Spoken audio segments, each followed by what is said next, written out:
First, let's create a shape, and for this example, I'm gonna make 3 triangle shapes using the star shape tool to create a pine tree.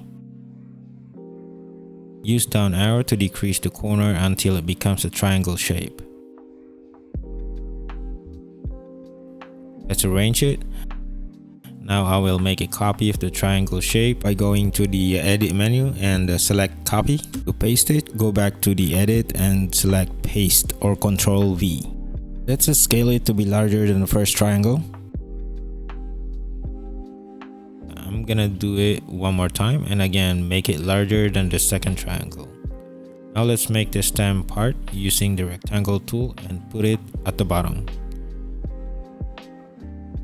Now before we combine these shapes, let's open the Pathfinder panel. Let's go to Window menu. From the drop down list, let's select Pathfinder.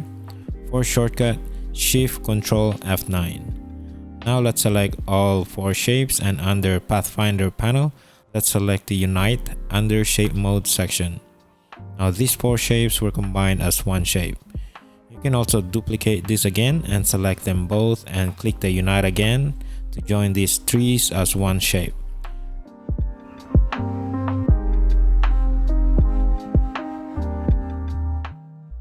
Thank you guys for watching. Please subscribe to my channel by hitting the subscribe button. I'll see you guys on the next video.